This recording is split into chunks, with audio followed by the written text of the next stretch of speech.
more, if I could introduce Adam Berger. Congratulations, by the way, Adam, our newly promoted innovative mobility and ZEB program manager, to kick off this report. And he's joined by our division director of planning and policy and sustainability in the city of San Jose, Ramses Madhu. All right. Thank you, Aaron. Thank you, Chair. Good evening, everyone. Ramses and I will be giving a presentation on transit priority policies. And this presentation is encouraged by our outgoing board chair, Chappie Jones. He was very proud of the transit priority policy called a transit first policy that San Jose adopted in fall of 2022. And he was hoping that we could bring this item to our committees and inspire other cities to follow San Jose's lead on these types of policies. So next slide. So I will start here with a very ominous chart. This is the change in VTA's system-wide bus travel speed over the past 30 years. As you can see, we've lost 2.6 miles per hour in that time, which is a pretty big change for us. And this is bad for a lot of reasons, but I want to call out specifically why this is bad for our cities. I know a lot of cities are working on their own policies, setting their own goals that require greater uptake of transit ridership, whether it's using street space more efficiently through a traffic mitigation strategy or a climate change strategy, trying to move people more energy efficiently with less pollution, or equity strategies that try to improve the mobility of people who are in situations where they rely on transit to travel around. All of those goals are not helped when the utility of transit is in decline like this. Next slide. And this is, clearly bad for our transit riders. This is declining freedom and access to opportunity for them. Trips that they used to be able to make within a reasonable time are now falling outside of that time limit. And it really shrinks their ability to travel around the area and the economic opportunities afforded to them. All of these causes of slowing down, these causes of delay come from traffic. They come from traffic lights. They come from time when the bus can't get away from the curb because traffic is going by. And these are increasing in their severity on our transit operations. And that's leading to a lot more variability in the on-time performance that we're seeing in our buses. And so our riders are starting to have to allow more time in their daily travel in case the bus they were counting on taking isn't there when they think it will be. It's a time penalty that they pay that isn't often captured. And this is bad for VTA in an operational perspective. When our routes get slower, we have to add more buses to them to maintain the same frequency of service. An example here is our Route 22 that travels from Palo Alto to South San Jose at Eastridge. About 20 years ago, we needed 15 buses to operate that route at 15-minute frequency. And today we need 22 buses. It's a 40% increase in the cost to operate that service, and actually a decrease in utility to passengers because those buses aren't moving as quickly. And all of those extra buses we've had to add to routes over those past 30 years amount to about a $70 million inefficiency that we pay, and really everybody who contributes to the sales tax that funds this service pays. To say this another way, if we could get those 2.6 miles per hour average speed back, it would be like $70 million worth of bus hours landed in our lap that we could reallocate throughout our county in the form of greater frequency, new routes serving more places, longer hours of service, and more service on the weekends. Next slide. Now, the good thing is there are a handful of strategies that can be employed to make transit travel faster. Public service lanes are lanes that are for public transit and emergency vehicles only. Queue jump lanes are lanes that are located on the near side of intersections that allow a bus to creep around traffic that's stopped at the light. Typically, there is a bus-only signal that will give the bus a green light for about 1 or 2 second head start over regular traffic so it can get out ahead of those cars. Transit signal priority can hold a green light for an approaching bus, or it can shorten the duration of a red cycle for a bus that's waiting at the bus at the intersection. And the degree to which this can be turned on or off is quite variable. Bus stop balancing is a strategy to find the ideal spacing of bus stops along a bus route.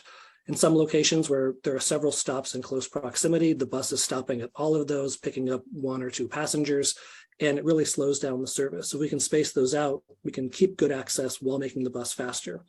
And faster boarding is really about shifting people away from cash payment toward faster payment options like Clipper Card, which takes about 3 seconds per passenger, or mobile fare payments, which are the same. Go to the next slide, please.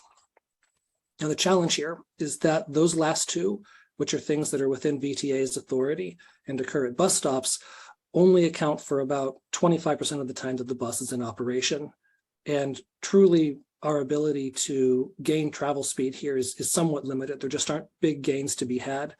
However, in the other 75% of the time, when the bus is between stops, where its travel speed is governed by policies and design decisions made by cities, that's where we can see really big savings. And so if cities want to help VTA have its buses travel faster and be a more attractive travel option, we'll really need city help on making some changes to achieve that goal. Next slide. And a good way for cities to start, just as San Jose has done, is to adopt a transit priority policy. Now, this may sound a little more far-reaching in title than it actually is. These policies are more ambition than action. They simply state the goals of improving the transit travel speed and the reliability of the service.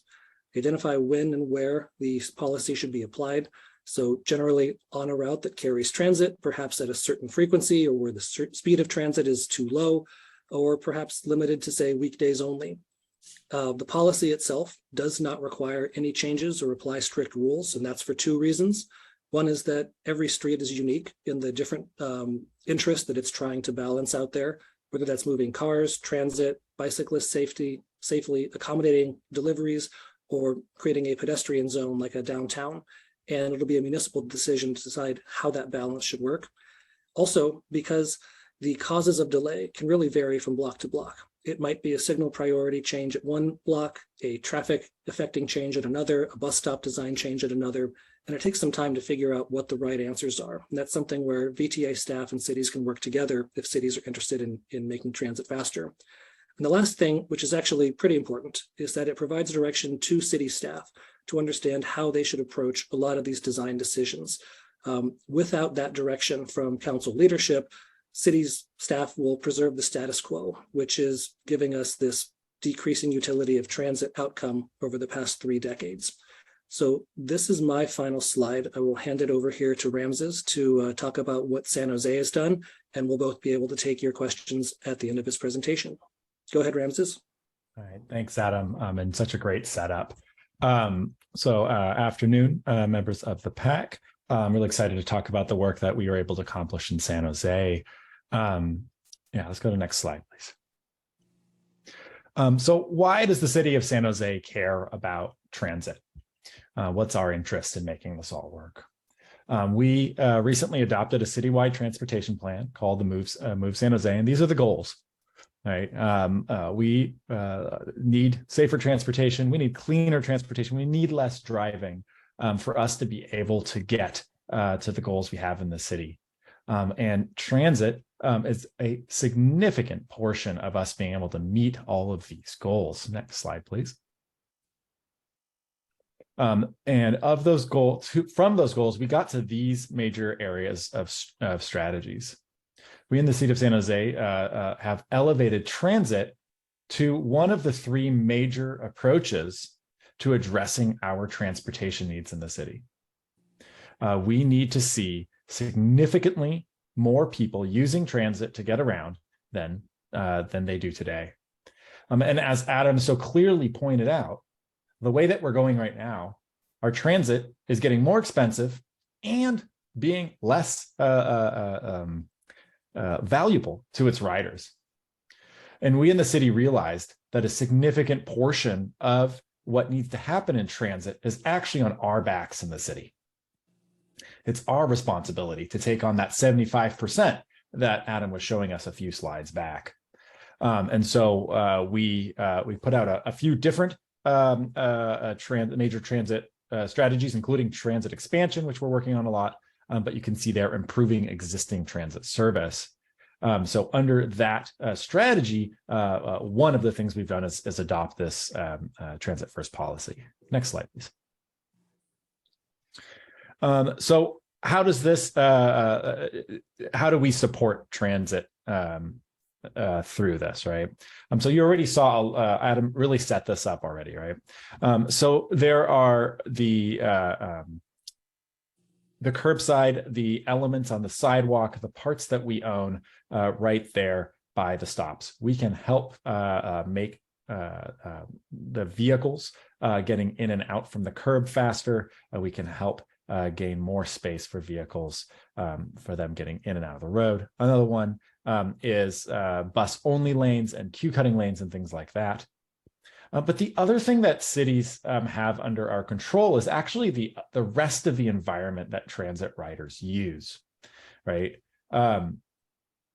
Imagine if you were someone who needs to use transit over the last few weeks. The amount of rain that has come down has made using transit feel like a pretty awful thing to do. Now, this is especially true when the stops are not covered and the ways to get in to stops and away from stops to get to your place of work or where you live are not necessarily direct. You have to go a few blocks down to cross, or the crossings you have are unsafe, things like that. And so we really need to spend more time thinking about and improving the areas around transit stops so that they are supporting riders. Next slide, please. So what were our policy goals as we approach this, right? One was equity.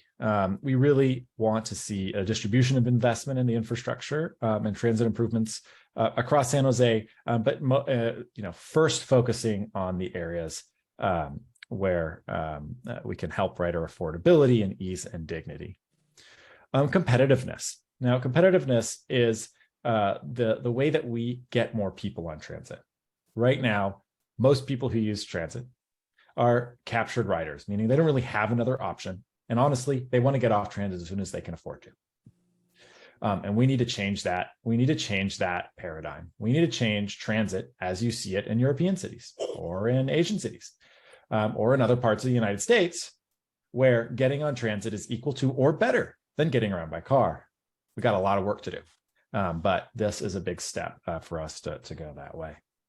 And then, of course, reliability, right? And that's part of that competitiveness, but it really is something that matters a lot for those of us who do use transit. That dreaded moment when you realize that the bus just isn't going to be there for an extra 15 to 20 minutes is something you really hate. And so we need to help as much as we can to solve that problem. Next slide, please. So what did we do in terms of our policy that we adopted? First, just like Adam was pointing out, direction, right? What should city staff do to prioritize transit? It's a pretty big lift for staff to take on these kinds of projects and to take on the public feedback, right? And this is something that staff needs political leadership on. As Adam said, our job is basically to maintain the system unless we're told to do otherwise. And so when we get these clear directions from council, as we were fortunate to get in San Jose, we need to respond to what's coming back. Unless we hear this, hey, you guys need to make trade-offs towards transit. Sometimes when we are designing roadways or upgrading signal timing, right, there are trade-offs. Can it be more for transit? Can it be more for automobiles? We in San Jose now know in certain circumstances, we are supposed to make the trade-off toward transit.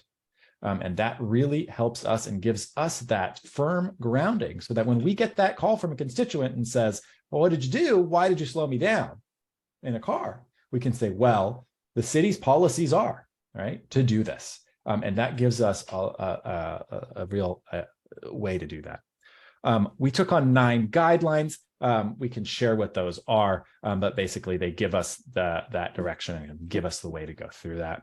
And we clearly defined, based on general plan designations of roadways, where and when to make the changes to the streets.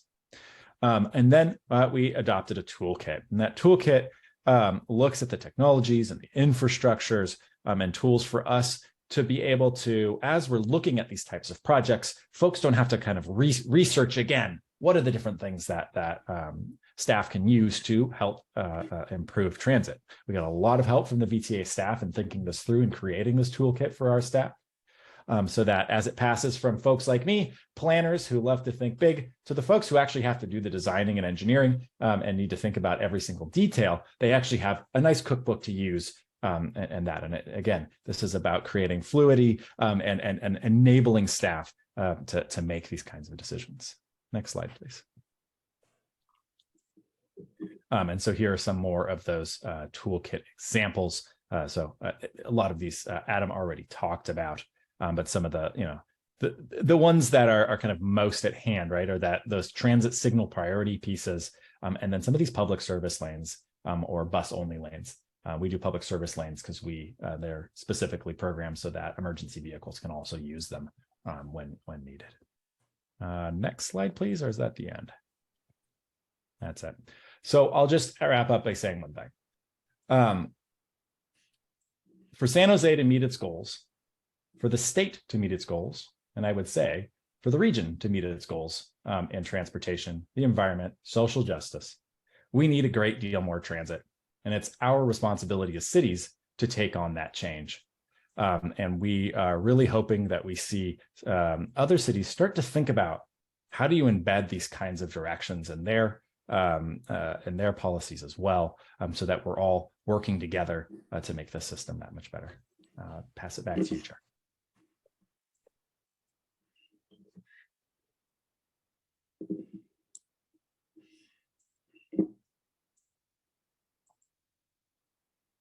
Okay, so I see we have hands raised already. Let's start with Member Ortiz. Thank you, Chairman. It's Ortiz. Ortiz. Sorry about that. No worries, no worries. I just wanted to mention, I'm council member for the city of San Jose, that we are both excited and grateful that the city of San Jose has become a transit first city. The district I represent is District 5, which is East San Jose, a working class community that is heavily dependent on public transit. Becoming a transit first city is going to help us prioritize much needed improvement in transit infrastructure, as well as benefit our most in need communities. I wholeheartedly recommend to other cities to adopt their own transit first plans for the benefit of their residents and constituents. I also just want to add that our city appreciates the amount of collaboration and partnership with VTA staff that has been occurring, and we encourage it to continue to ensure the alignment of our transit first goals, the goals of VTA, as well as the long-term goals of the city of San Jose. Thank you. That's all. Thank you. Thank you for sharing that with us. Member Shahal. Thank you. Thank you for the report, Adam and gentlemen. Few comments like transit signal priority. I think that's the one, as you mentioned, the 75% of the lack is because of the relationship with transit signal priority and other factors which are under control with the cities. And you also mentioned that it's costing VTA basically $70 million. So I think it's very much collaborative arrangement which the cities can do with VTA if we can basically use that $70 million which we are basically wasting in our efficiencies, if we can use that as a little bit of a grant to the cities and put a priority on transit signal priority, because with the new smart lights technology, I think it's very easy to implement. Like European countries are doing it, a lot of other countries are doing it. So that should be one of the priority, that we should prioritize the smart traffic light technology in collaboration with VTA buses.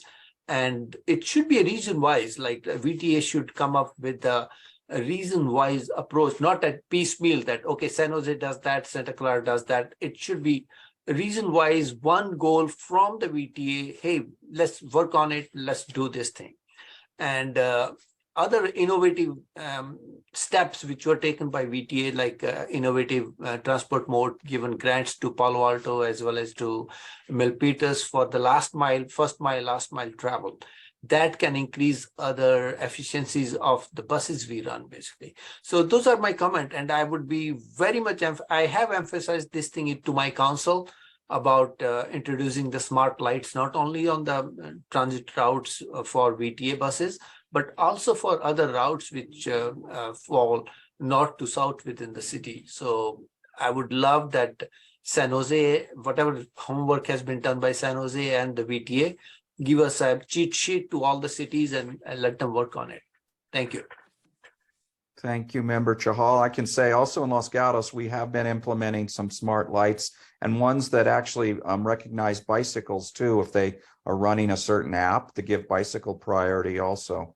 Next up is Member Scozola.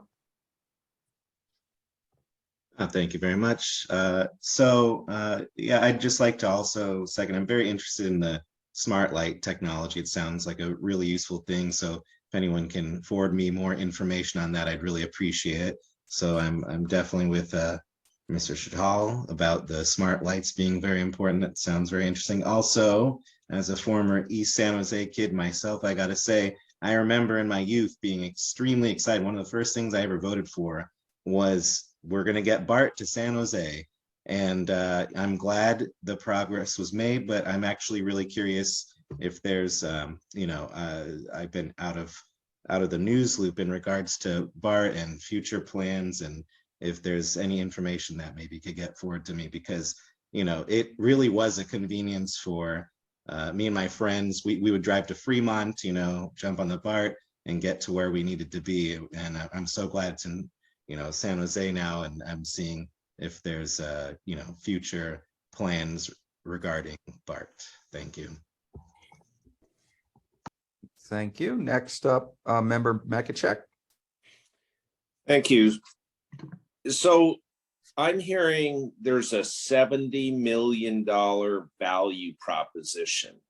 And I think that from an analytical perspective, if you could take that, my recommendation is you take that $70 million value proposition and you cut it down by, you slice it up by municipality. And so you can prioritize how you're going to get there and where that number is. And I think that we as members of the PAC and going to the board, that the prioritization should then put a fair amount of pressure on each one of the cities that you serve, so that you're able to get through to realizing that $70 million value proposition. I'm just blown away by that and totally impressed. And I think you got to get there. Thanks. Thank you. Vice Chair Martinez Beltran. Thank you, Chair. Thank you for the presentation. It was great. I am curious with the wayfinding, is that with, like a Waze type app, or is that more of mapping and pointing things out to people? That's my first question. Yeah, so the wayfinding, it's kind of all of the above. Right now, we've been working with VTA and the region actually to create and have created actually a standard wayfinding approach, physical approach. So there's actually now templates for that. And now we're starting to embed that in as many of our grant and capital projects as possible, so that everyone kind of gets used to that basic information set. The next transit line is over here. Transit will carry you from here to there, all that kind of thing. But also we are big supporters of all of the digital services that we're getting used to get us around too. Okay, and then as my colleague Member Matichek was saying, with the $70 million upside and looking to figure out how we could recoup that, I'm interested to know how that would, perhaps there's some type of a grant program where municipalities could see that come back into their area. Also, looking at Morgan Hill, where I'm from, and South County, we really lack transit. I mean, severely. We've got one line that runs on one street perpendicular, and that's the only transit that we have. And so, when we're talking about something like this, I think trying to figure out how this can engage all of the municipalities is important. Perhaps there's perhaps we trial a rapid bus or something, and try and bring South County on board, Gilroy and Morgan Hill, or, you know, other areas that maybe aren't getting the transit that some of the other areas are getting, and try different things in different areas to see how that works. So those are just my comments. Thank you. Thank you. Member Sell. I enjoyed this presentation. Thank you for sharing what San Jose is doing so that we could learn from this. And along the way, I was wondering if it would be possible for San Jose planners to maybe have a document where they quantify like lessons learned and best practices. And then if members of the PAC could access that and in the next few months and weeks, and we could learn from what San Jose is doing and then use some of those best practices in our communities. Yeah, a version of that is definitely possible. What I'll say is this, is we in San Jose would be happy to take any meetings, whether with you or your staff in your cities, to kind of focus people's attention on what we've done. And we can work with VTA staff on something like a cookbook or something like that folks might be able to jump from.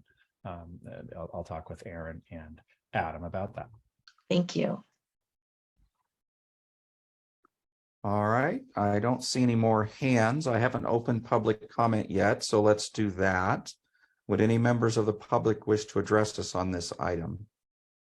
Don't see any hands. We do not have any hands raised. All right, thank you. Let's close public comments. Are there any further comments or questions from members? I don't see any. I do have one.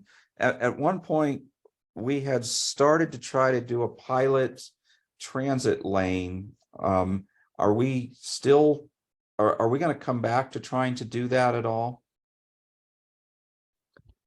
So I'll note that we have a couple locations around the county where we're looking at putting in a transit lane or a public service lane. And San Jose has really been a lead on those. We have a bus only lane on Alum Rock already in the city of San Jose. And the city has plans put together, their in movimiento plan, as well as their downtown transportation plan that look to extend that lane. The city's also looking at putting in a bus lane on Monterey Highway to help rapid service that we have planned for that corridor. That sounds good. I wonder if we can collect learnings from those, and because we tried to do a pilot project on either Stevens Creek or El Camino, or maybe it was both of them, and we ran into opposition, and ultimately I think Sunnyvale voted to not have it, which was kind of the middle of it. So without them, you couldn't do it. But it had to do with certain opposition, and maybe if we, collect inputs that show, hey, it doesn't have the effects that people are worried about, maybe we can get some of the other cities also to be willing to do a pilot. Yeah, I think we are much more knowledgeable now than we were back when we were attempting a bus only lane on El Camino Real, and we've definitely advanced in the realm of transit signal priority. At the time, the amount of construction with the bus only lane was a major concern for some of the corridor cities, and they steered us toward less infrastructure intensive solutions. Since then, VTA has been working at a staff level with all the cities to try to think about ways that we can coordinate on signal technology. We have working groups on that. So I think there's a lot of growth that can come out of this, especially if the political leadership comes through to say, making transit faster is an important thing for us. Okay, good message for everybody here. It looks like we now have a question or comment from member Weinberg. All right, thank you, Chair. And thank you very much for this presentation. I think that what San Jose has done is phenomenal, and that there's an awful lot that the rest of the county can really gain from taking some of the ideas and lessons that have been learned here. I'm looking at my screen. I got two screens going on. I keep going back to the graph that shows what speed was like in 1989 versus 2020. And of course, the $70 million loss of efficiency, we all want to get back, and we want to get it back so that we can have better transportation throughout the county. But it also strikes me in looking at this graph that an awful lot has changed in our region in the last 31 years, right? There's more people, there's more cars on the road. We don't necessarily have more travel lanes. For a transit first policy to really recapture a lot of that lost efficiency, that's $70 million, I think the VTA and our member cities really need to go a step beyond just increasing how fast the average speed that our buses and like rail are going. We need to think also about how we're getting people to transit stops, where businesses are. How do we get people from transit stops to businesses? I think we all want to have more walkable communities, more communities that are friendly to alternative modes of transportation. But putting those pieces together so that we are making it easier for people to be able to take the bus, so they want to take the bus or like rail as opposed to getting in their car. I mean, the easier you make it for people to drive, of course, the more likely they're going to drive. But the easier you make it for people to get to the bus, the more they're going to want to take the bus. And that means that you're going to have less traffic, and that's going to foster that is going to help a transit first policy. All right, thank you. Any other comments from committee members?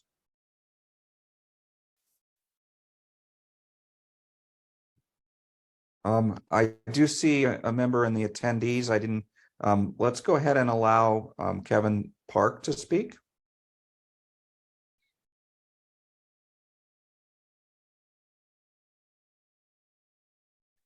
Kevin, you may begin speaking, please. Thank you very much. And I apologize for all the interaction here, but you're talking about things that are near and dear to my heart. Transit. I know that Councilmember Chahal has proposed, for example, shuttle service within the Santa Clara city area, also working with some of the surrounding cities. And I am very familiar with the Marguerite in Palo Alto, and I was wondering if VTA was willing to look at city-specific or area-specific solutions that may not cross. Like if you have one city that doesn't want to do the bus only lane, if you have shuttles or buses that can take you, at least in the areas where they're supported, not only down the main avenues of travel, but also to Caltrain, to the other things that get you through the other cities that may not be as supportive, then you can get anywhere. Like I know that if I can make it to Palo Alto, I can get pretty much anywhere after that. I just have to think about which stops I need to get off on. And the same thing is true of Mountain View. But I'm saying that if, the problem that I have right now is I can't get to the other main modes of travel because I don't need to go down El Camino as much as I need to go up Lawrence Expressway or up, some other road to get to the train station or get to other modes of like even light rail. So I was wondering if you were also willing to look at, more smaller specific things that would help you get to a larger solution if and when cities that aren't currently supportive or areas that aren't currently supportive may become supportive later, but you would have means in place so that people could get to other transportation that already exists. Thank you. Thank you. Anybody else from attendees wish to speak while I have public comment open again? There are no more hands raised, Chair Rennie. Okay, let's close public comment. And I think that Mr. Park was asking about really first mile, last mile. Do you want to make any comments about what efforts we're doing in those areas? If you have anything off the top of your head, I know you don't have a slide for it. Adam, I think you want to jump in here? Sure. The great thing about making transit faster is we're able to create more transit service at no additional cost. So to the extent that we can speed up those buses, even regain more than those 2.6 miles per hour lost, we will have more service we can put on the street to make more of those connections. It's really a winning formula for us, and one that I think we should really work hard at in the coming years so that we don't see this further erosion of transit's appeal. If I could add to what Adam is saying too, because we have a large number of new members, one thing I would highlight as a kind of a policy difference when you are living in and working in Santa Clara County versus maybe the rest of the Bay Area. Your local transit agency is also your congestion management agency. So when we're taking policy questions around things like local shuttle services, we end up looking at it through multiple lenses. And one of them is, of course, from an environmental perspective, employer shuttle, local municipal shuttles. Those are all, frankly, good environmental benefits, getting people to ride in different modes like that as opposed to single occupancy vehicles. So you'll see questions like that kind of parsed out at this committee, maybe from multiple angles going forward. Okay, thank you. Any other comments from committee members on item 13? I don't see any, so let's go ahead and close item 13 and we move on to item 14,